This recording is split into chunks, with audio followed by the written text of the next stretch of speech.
নমস্কার, মিতালিস কিচেনে আপনাদের স্বাগত জানাই। আমি আজকে বানাচ্ছি মাছের তেল দিয়ে লাল শাক ভাজা। দেখুন কিভাবে বানাচ্ছি। প্রথমে আমি শাকগুলো ভালো করে ধুয়ে নিয়েছি। এবার সর্ষের তেল দিচ্ছি কড়াইয়ে, শুকনো লঙ্কা একটা ফোড়ন দিয়েছি আর একটা পেঁয়াজ কুচো করে দিয়েছি। আপনারা পেঁয়াজটা দিতেও পারেন, নাও পারেন। পেঁয়াজটা দিলে কিন্তু স্বাদটা খুব ভালো আসে। আর রসুন আমি 5-6টা মতো থেতো করে নিয়েছি। এবার থেতো করা রসুনটা ওর মধ্যে দিয়ে দিলাম। এবার একটু ভাজা ভাজা করে নেব। লাল লাল করে ভাজবো না, জাস্ট একটু কালারটা চেঞ্জ হবে। আর মাছের তেলটা আমি আগের থেকেই নুন হলুদ মাখিয়ে রেখেছি ধুয়ে। এবার মাছের তেলটা ওর মধ্যে দিয়ে দিলাম। অনেকেই আছেন মাছের তেল খেতে চান না, কিন্তু মাছের তেল এইরকম শাক দিয়ে ভাজা করবেন, খেতে কিন্তু খুব ভালো লাগে। শাক ভাজার স্বাদটাই অন্যরকম হয়ে যায়। যে কোনো শাক ভাজা দিয়েই আপনারা এটা বানাতে পারেন। আমি লাল পুনকো দিয়ে বানিয়েছি, আপনারা সাদা পুনকো দিয়ে বানাতে পারেন, কলমি শাক দিয়েও বানাতে পারেন। দেখুন মাছের তেলটাও ভাজা ভাজা হয়ে গেছে। এবার আমি শাকগুলোকে ওর মধ্যে দিয়ে দেবো। ভালো করে জল ঝরিয়ে রেখেছি শাকগুলো ধুয়ে।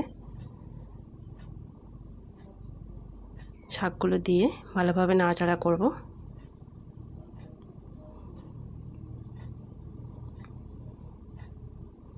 গ্যাসের ফ্লেমটা কিন্তু হাইতেই রাখবেন, কেননা শাকের থেকে কিন্তু অনেকটাই জল বেরোবে। এবার আমি স্বাদ মতো এতে লবণ দেবো।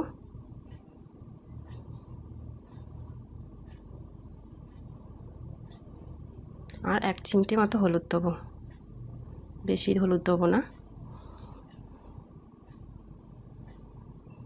এরপর খুব ভালোভাবে আমি নাড়িয়ে চাড়িয়ে শাকটাকে ভেজে নেব।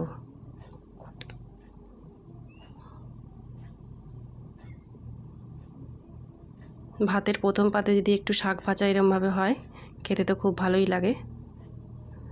একটু আমি চাপা দিয়েছিলাম শাকটা সিদ্ধ হওয়ার জন্য।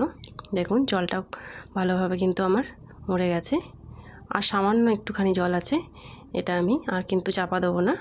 এবার আমি নাড়াচাড়া করে খুব ভালোভাবে গ্যাসের ফ্লেমটা হাই করে দিয়ে নাড়াচাড়া করব।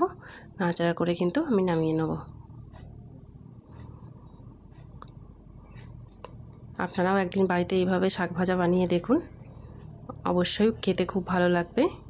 আর যদি ভালো লেগে থাকে তাহলে আমার চ্যানেলটাকে সাবস্ক্রাইব করতে ভুলবেন না। কমেন্টে জানাবেন শাকের রেসিপিটা কেমন লাগলো। নমস্কার, দেখা হচ্ছে পরের ভিডিওতে।